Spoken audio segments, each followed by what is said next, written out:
O seu áudio está fechado, tá? Boa noite. Então, vamos lá, movimento do corpo.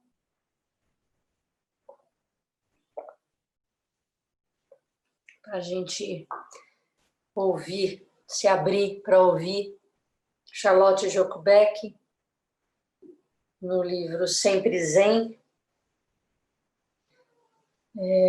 Acho que é o último capítulo, mas ela ainda tem alguns textos sobre esse capítulo, que é serviço. E hoje ela vai falar sem trocas. É o tema da palestra dela. É o penúltimo. Sem trocas. Qual é a diferença entre uma vida de manipulações e uma sem manipulações? Como alunos do Zen, é provável que não pensemos que nós, como pessoas, não pensemos em nós como pessoas manipuladoras. Claro que não estamos sequestrando aviões, mas no sentido mais sutil, somos todos manipuladores e realmente não queremos ser assim. Consideremos duas maneiras pelas quais podem se desenrolar as ações em nossas vidas.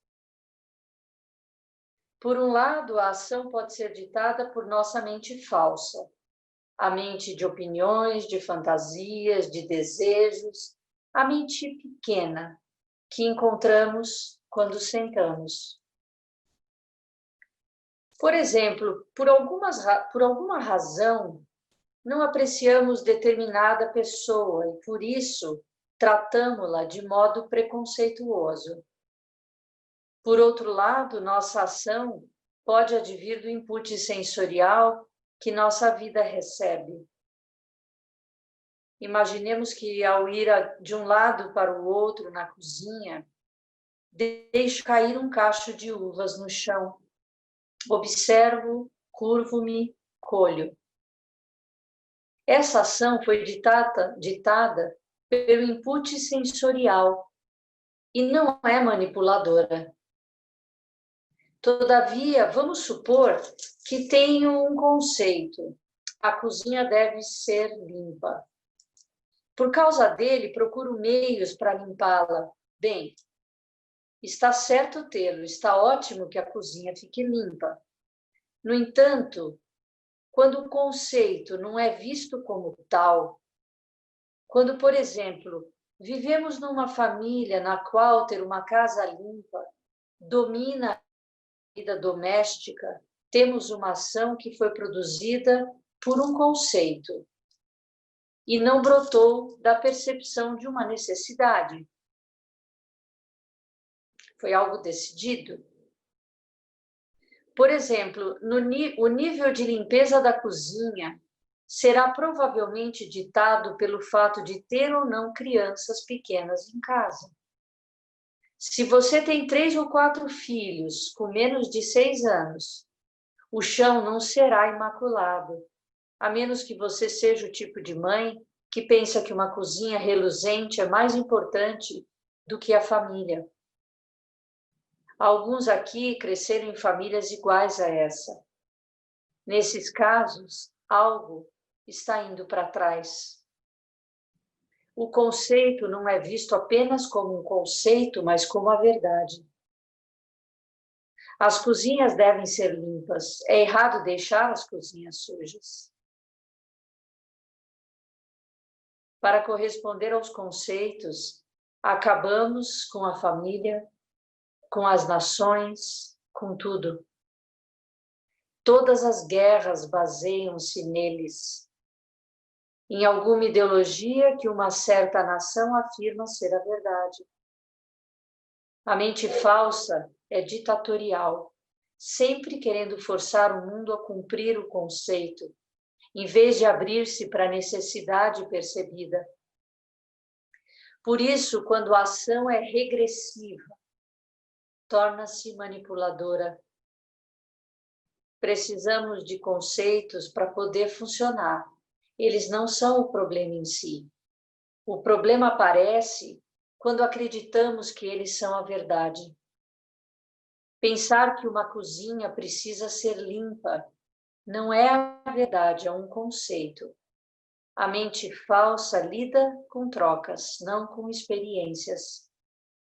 O que isso quer dizer? Nosso sofrimento está fundamentado numa falsa noção do eu, num eu composto por conceitos.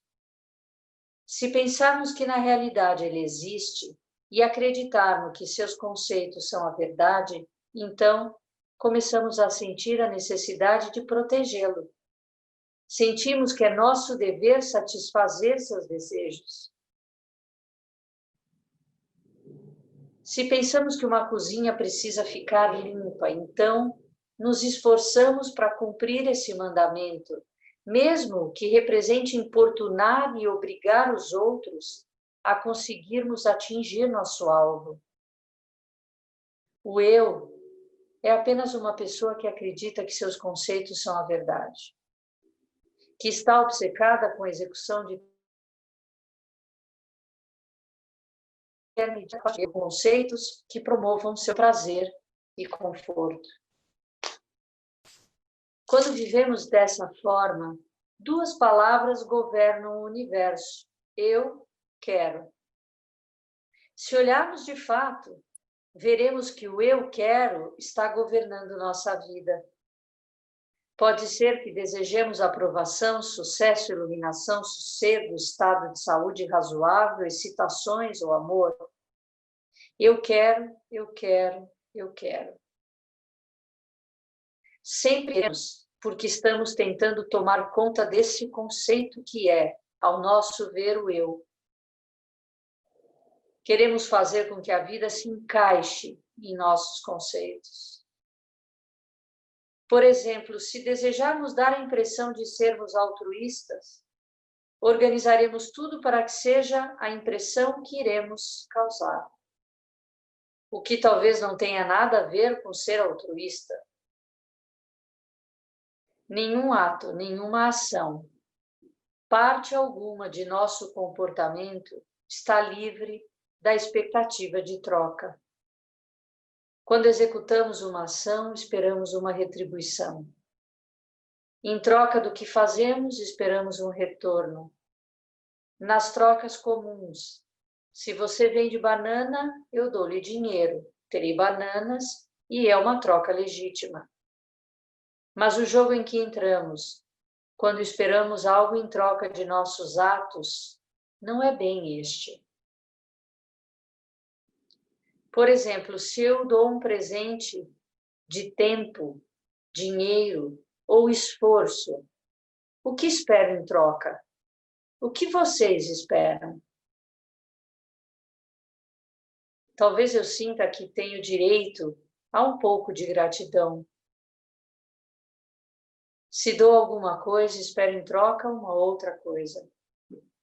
Esperamos que aquela pessoa corresponda a nossos conceitos pessoais. Quando damos um presente, estamos sendo nobres, certo? Estamos dando alguma coisa? Será que ele não poderia ao menos notar? Esperamos algo em troca, é uma barganha. Transformamos a vida do lado de lá em algo que participa de uma barganha. Se trabalhamos por uma organização, esperamos uma troca por isso. Se fizermos algo por ela, onde está a outra metade do jogo? Onde está a troca? Se entramos numa organização, esperamos em troca reconhecimento, importância ou um tratamento especial. Se tivermos paciência diante de uma situação difícil e segurarmos a língua, sabe? Qualquer um iria explodir, mas eu sou mesmo muito paciente. O que esperamos em tudo? Alguém deverá notar como tenho sido paciente. Estamos sempre procurando uma retribuição. Até poderíamos pôr um sinal de que é dinheiro. Ou, se somos compreensivos, Perdoamos, afinal de contas, todo mundo sabe que ela é difícil. O que é que esperamos? Se nos sacrificarmos, o que deveríamos receber em troca? Muitos dos jogos entre pais e filhos se dão nessa área. Fiz tudo por você e você é tão ingrato. Essa é a troca, a mentalidade manipuladora, uma forma sutil de sequestro. Raramente temos aquilo que esperamos. Se praticarmos por tempo suficiente, chegaremos a ver que toda expectativa de retribuição é um erro. O mundo não consiste em objetos do lado de lá, cujo propósito seja corresponder a meu conceito, aos meus conceitos. Com o tempo, vemos com mais clareza que quase tudo o que fazemos tem uma expectativa de troca por trás, a percepção mais dolorosa. Quando as expectativas não se cumprem, quando não conseguimos aquilo que desejamos, temos o ponto no qual a prática pode começar. Trungpa Rinpoche escreveu que as decepções são a melhor carruagem para usarmos no caminho do Dharma. A decepção é nossa melhor amiga, nossa guia infalível, mas é claro que ninguém gosta de amigos assim. Ao recusarmos-nos a trabalhar nossa decepção, quebramos os preceitos. Quebramos e, em vez de apreciá-la, recorremos à raiva, à cobiça, à intriga, à crítica.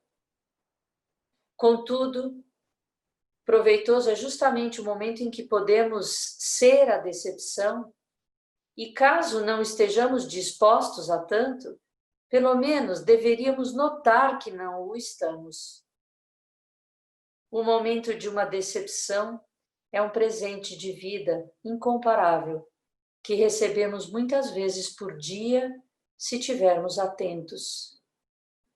Esse presente sempre acontece na vida das pessoas. É aquele momento em que sentimos que não foi bem assim que planejei. Uma vez que a vida diária se movimenta com rapidez, nem sempre temos a clareza de perceber o que está se passando. Mas quando sentamos, na calma, podemos observar e vivenciar nossa decepção. Sentar todo dia é nosso pão com manteiga, o conteúdo básico do Dharma. Sem ele é fácil nos confundirmos. Depois de um sesshin curto, como o que tivemos no último final de semana, é gratificante para mim ver como as pessoas ficam mais suaves e abertas. O sesshin é apenas a recusa de corresponder às nossas expectativas. Do começo ao fim, ele tem a finalidade de nos frustrar. É inevitável que nos cause alguma dor mental ou física. É uma experiência prolongada de não foi bem assim que planejei. Quando nos sentamos com isso, sempre nos resta um resíduo de troca. Em certos casos é muito evidente, porém, as pessoas que melhor aproveitam o sesshin são, em geral, as que não participaram de muitos. Os veteranos podem evitar os sesshin's mesmo estando neles. Sabem como evitar a dor nas pernas para que ela não fique muito forte. Sabem muitos truques sutis para evitar a coisa toda. Como os novatos são menos habilidosos, os sesshin's os atingem em cheio. E muitas vezes acontecem mudanças evidentes. Quanto mais cientes de nossas expectativas, mais veremos nossa ânsia de manipular a vida em vez de vivê-la tal como ela é. Os alunos cuja prática está amadurecendo não ficam com raiva tantas vezes, porque veem suas expectativas, os seus desejos, antes de produzirem a raiva. Mas se já atingiram no estágio da raiva, essa é a prática. Nosso alerta para entrarmos em prática, nosso sinal vermelho, é o momento em que ficamos aborrecidos e decepcionados. Não foi bem assim que planejei. Alguma expectativa não se realizou e sentimos a irritabilidade, a frustração e o desejo de que tudo fosse de outro jeito. O que eu quero foi frustrado. Este ponto, justamente, é o portão sem portão. Porque o único meio de transformar o eu quero em eu sou é vivenciando as próprias decepções e frustrações. A ação advinda da experiência, colher o cacho de uva do chão, é a ação que decorre de uma necessidade percebida e não é manipuladora. A ação que vem da mente falsa das expectativas do eu quero, ela é tirânica, é a mente de um sequestrador. Quando acreditamos em nossos pensamentos e conceitos a respeito de outrem ou de acontecimentos, tornamo-nos manipuladores e nossa vida tem pouca compaixão. A vida da compaixão não é manipuladora, porque não tem trocas.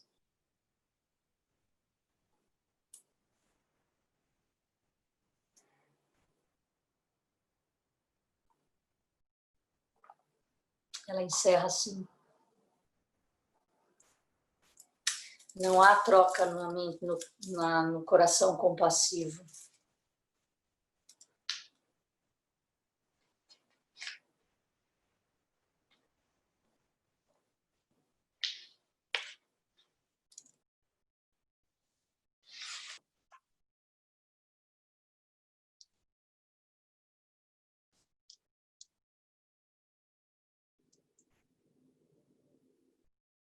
Essa ação, né, que ela volta aqui no final sobre a cacho de uva que caiu na cozinha e que ela diz no começo que essa ação de simplesmente colher, que ela fala sobre é motivada por um input sensorial,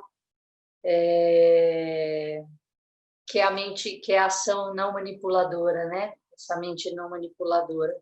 Porque essa outra, que é norteada pelos conceitos, pelos conceitos, essa imposição do eu quero, né? Ela fatalmente é manipuladora porque tem essa noção da troca, né? Eu faço isso porque pode até ser muito velado isso, né? Como ela fala, todos nós, sem exceção, se a gente sentar em zazen por alguns minutos, a gente começa a barganhar. Não tem jeito, né? Não tem, é muito difícil. Mas o fato não é dizer não posso, é perceber, que é o que ela fala o tempo todo, né? É você estar consciente de que existe uma troca, né? Uma intenção de troca.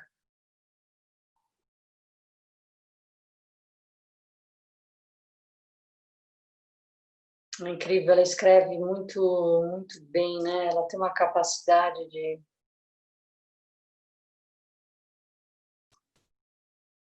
Alguém quer falar alguma coisa? A decepção, a melhor carruagem. Gostei dessa também. Carruagem para o caminho do Dharma e a decepção. André Cortez quer falar? É o Andrezinho Cabral, com essa flor linda aí no primeiro plano?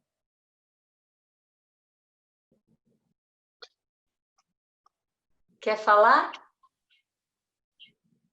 Que a tua carinha apareceu aí, eu achei que você tinha ligado o microfone. O Arro. Pai? Ai, se ninguém quiser falar, eu queria falar uma coisa. Pode falar, pode falar. Você sabe que essa da decepção me lembrou muito uma fala da Monja Coen. Na verdade, quando eu conheci ela no primeiro retiro que eu fui dizer em yoga, que eu totalmente desavisada assim do que eu estava fazendo. Eu acho que ela... eu estava lá, foi no Jatobá, não foi? Foi, mas você estava no... Eu não sei se você estava no primeiro ou no segundo. Enfim, Eu estava. mas... Foi o retiro que teve o xamã? Não, foi no ano anterior. Ah. E eu lembro que ela falou essa frase que é só existe decepção onde existia ilusão. E essa frase para mim foi tão forte, assim, eu lembro que aquilo foi, eu falava, nossa, é mesmo, né? E eu acho que tem muito a ver com o que ela falou também, né? Assim, acho que quando ela fala disso, dessa ideia da manipulação, eu acho que tem a ver com essa ilusão, né? Que perde esse contato com a realidade, caiu a uva, eu tiro do chão, e mais a ideia de que a cozinha tem que ser limpa, ou né, essa negociação é sempre uma ilusão, né? E a gente vivendo essa mente deludida, a decepção é certeira, né? Uhum. Porque a gente está sempre fadado a se decepcionar, porque não vai acontecer do jeito que eu queria, como ela repetiu essa frase aí 3 vezes, né? Ah, mas não foi o jeito que eu planejei, né? Não foi. Muito bom. Mais alguém? Eu, Bianca. Hi? Oi, Bianca. Hi. Hi. Eu também agora lembrei de outra frase, né, que é a Lúcia Helena do Nova Acrópole, que ela fala que a expectativa é metade do caminho para a frustração, que eu acho que tem um pouco a ver também. Eu não precisaria isso. E uma coisa que me bateu nessa leitura de hoje foi que, nossa, é muito isso. Por exemplo, a minha mãe, ela é muito apegada à limpeza. E eu sinto que ela tem muito isso disso. Eu esqueci agora o termo que estava se usando, mas esse contato. Ela falou do conceito de ter a cozinha limpa como um plano, um conceito, uma determinação, vamos dizer assim. Exato. E aí que eu percebi que realmente, assim, a família foi indo um pouquinho de lado, enquanto, claro, por conta de várias questões internas dela, né, que hoje em dia eu compreendo muito mais, mas eu fiquei pensando como eu posso tentar atingi-la. Eu já desisti, assim, mas será que eu consigo, de alguma forma, assim, de muito coração, tentar chegar e falar algo? Ou eu acho que é algo, assim, para a vida dela e aceitar é menos doloroso do que tentar mudar algo nela. O que a gente fala no caminho é que se houver uma mudança no outro, tem que ser a partir de uma mudança sua. É algo que você possa refletir o que eu posso mudar para que essa minha mudança toque ela. Dificilmente um praticante vai dizer para você, fala para ela ou diz para ela, experimenta fazer diferente, porque normalmente não dá certo. É difícil você dizer para o outro, faz assim, faz assado. Pelo menos no caminho do Zen, a gente evita esse movimento de mudar o outro. A gente tenta criar meios expedientes para acessar o outro. E isso passa a ser uma coisa muito legal de fazer como praticante. Como é que eu abro uma portinha para acessar ela? Sabe? O que eu posso fazer que não seja apontar o dedo e dizer, mãe, você já experimentou fazer assim? Você vai ver que você vai ficar muito melhor. Não rola, não acontece se o acesso à fala for dessa forma, né? Agora, o que talvez você poderia fazer para tocar? Agora você falou uma coisa que me fez ficar em dúvida também. Você falou que ela sempre foi assim e que a família sofreu um pouco com isso. Mas será que ela sofreu? Será que ela sofre? Porque isso às vezes tem um tanto da gente, né? Que não era bom para mim, mas talvez para ela não estava tão excessivo assim, não era. Ela abriu mão de muitas coisas, talvez, né? Esse exemplo que ela dá de ter criança em casa e você passar o dia inteiro deixando a cozinha higienizada, a família não vive, né? Não se diverte, não, né? Então, eu penso um pouco nessa direção, sabe? De como é que eu me movimento para que o meu movimento toque ela. É que agora eu não moro mais com ela, né? Mas você me deu uma chavezinha aí na, na frase. Mas é isso. Gachou. Eu lembro que a Monja Coen, lá na comunidade, quando a gente esquecia algo das nossas roupas monásticas, porque pode acontecer, né? Esquece no zafu, vai para o banheiro e não volta para pegar. O monge tem uma peça que chama zagu, que fica aqui escondida, que é para a gente fazer as reverências, que a gente abre um paninho, um tapetinho, e para fazer zazen, às vezes a gente senta em cima em alguma cerimônia, fica de joelho. O que ela fazia? Quando a gente esquecia alguma coisa, ela escondia. E ela escondia. É um meio expediente para você nunca mais esquecer. Ela não ia lá e falava assim, você esqueceu, você tem que não sei o quê. Ela só tirava do lugar, porque não era apropriado ter ficado naquele lugar, ela escondia, ela guardava em algum lugar que só ela sabia, porque ela guardou. E a gente ficava louco procurando e nunca mais esqueceu. Nunca mais. Isso é uma forma. Agora, nós tivemos uma situação no Bushinji, no templo Bushinji, nós fomos para uma cerimônia lá. E aí a gente levou a nossa roupa e a gente se trocou lá, né?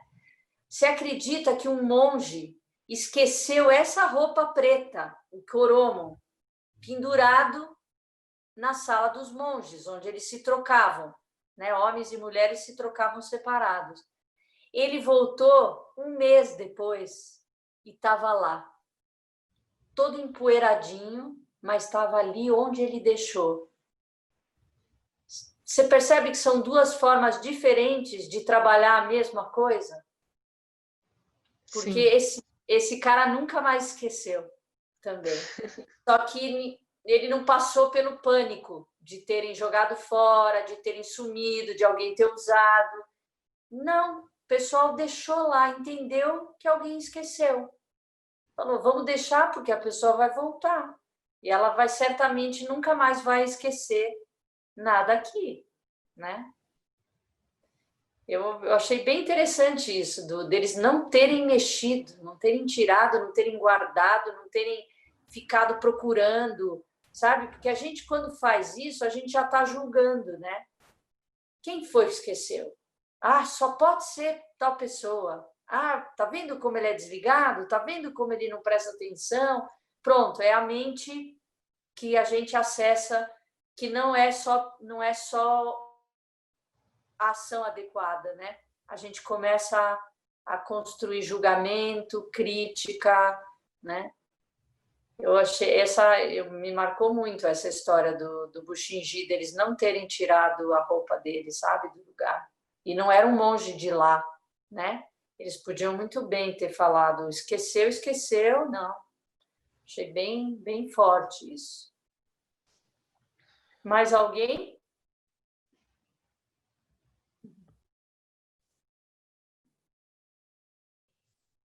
Não? Tem uma... Logo no começo, ela fala mais ou menos assim, que a gente precisa de conceitos para viver, mas os conceitos não são verdades. E durante a vida a gente vai acumulando conceitos e isso se torna para a gente uma verdade. E aí se percebe que esse conceito, os conceitos não eram verdades, mas a gente ponteou a vida em cima de conceitos que a gente imaginou que fosse verdade, mas conceito não é verdade, é só conceito, né? Eu acho que no caso da mãe, a minha mãe também era ela sempre quis manter tudo limpo, tudo arrumado, e eu sou esse caos aqui, né? Essa coisa foi uma série de... Eu entendi perfeitamente porque ela era assim, né? Eu acho que ela tinha exatamente essa coisa dos conceitos que ela foi acumulando, e isso virou valor, e isso virou verdade. Mas e eram difíceis de destruir, porque se você destruísse esse conceito agora, a pirâmide toda caía, né? Mas eu acho que é isso mesmo. A gente coloca conceito na cabeça que a gente acaba aceitando como verdade, mas não é. A gente nem testou, né, para ver se isso era verdade ou não.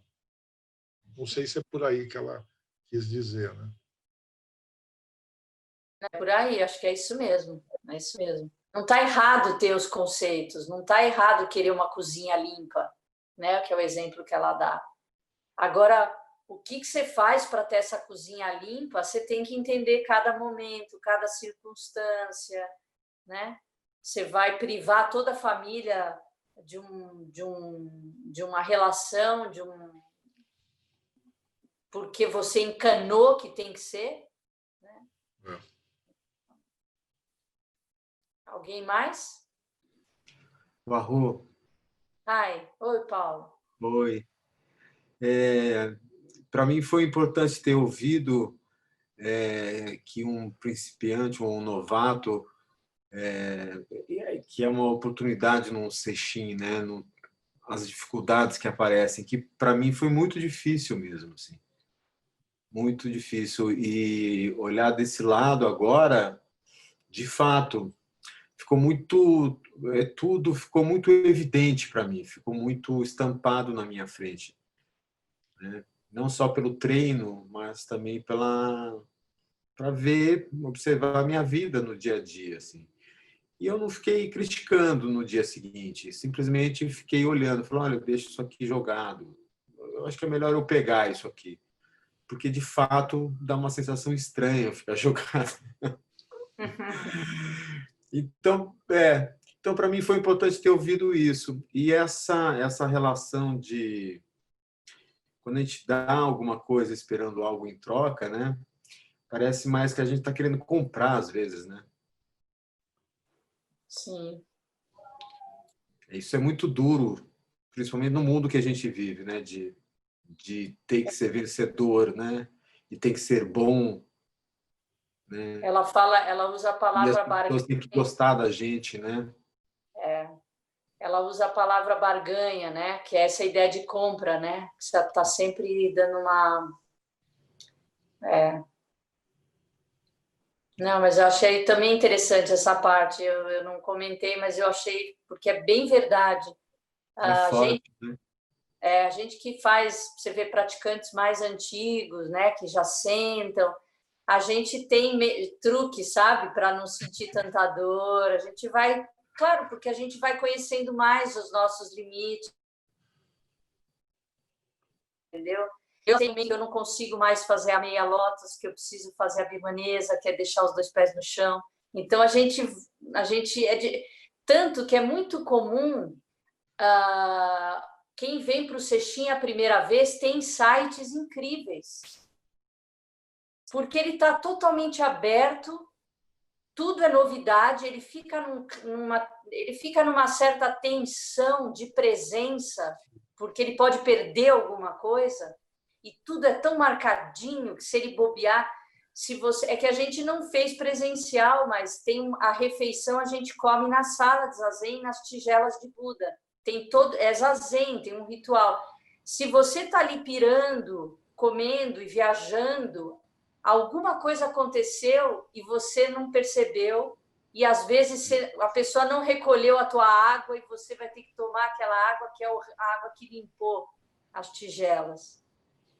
Então, é tudo tão marcadinho para não dar tempo da mente fisgar, né? E quando você está lá e tudo é novidade, você fica tão atento que a tua presença fica uma presença de zazen, de shikantaza, que a gente fala, né? Que é apenas sentar. Enquanto... Diz, fala. Não, pode terminar o pensamento. Não, vai lá, Ah. segue. Não, é porque eu acho que na terceira vez que eu sentei, a partir da terceira vez, ainda tem sido para mim um pouco difícil, assim, de enfrentar. Ainda me vem umas... Eu reluto às vezes. Mas a partir da terceira vez, mais ou menos, eu comecei a perceber que sentar é um pouco triste, mas dá uma alegria também, porque aquilo fica tão evidente. E tem umas revelações assim muito preciosas, assim. Então ela é triste porque você vê aquilo, você vê na sua frente a sua dificuldade, né? E como a gente inventa mesmo muita coisa, muito obstáculo, né? E dá Sim, como a alegria de gente... estar percebendo isso. E como a gente não quer ver muitas coisas, a gente evita, mas se a gente não olhar em algum momento da nossa vida, perguntava um livro para a Jacoen que eu me indica um livro para eu ler, ela dizia: lê o livro da sua vida, é o mais importante, porque se você não parar para ler, em alguma hora isso vai te cobrar, a vida vai te cobrar essa percepção, sabe, esse olhar para você. E eu acho que é isso que a prática tem de precioso e é o intuito dela de verdade. Sim. Sabe? É você olhar para você com verdade, com tudo que tem, com o que você gosta, com o que você não gosta. E o contentamento, depois de sentar, vem de perceber que isso também vai passar. Sim, eu acho. Eu percebi. Essa coisa que o Buda descobriu, que ele fala que é um dos selos do Dharma mais importante, que é a impermanência, traz esse sentido. Que a gente fala, tá ruim, mas vai passar. Tá bom, também vai passar. E aí a gente aprende a não se apegar, entendeu? É isso. Mas não é assim, melhor eu nem curtir porque vai passar mesmo, então não vou nem ficar feliz, não. Eu vou perceber que eu estou triste, que eu não estou bem, mas isso vai passar, mas não vai passar se eu ficar sentado. Vai passar se eu catar o cacho de uva que caiu no chão da cozinha. Entendeu? Vai passar se eu entender esse input, essa ação adequada para continuar girando a roda.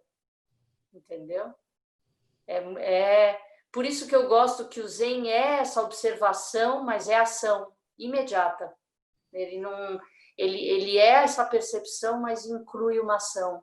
Senão a gente só fica oscilando entre os estados emocionais, né? E a gente só sai dele se a gente caminha, se a gente se movimenta. Por isso o fio da navalha, né? É o fio da navalha. Por isso que o SAMU, a faxina, para a gente é importante.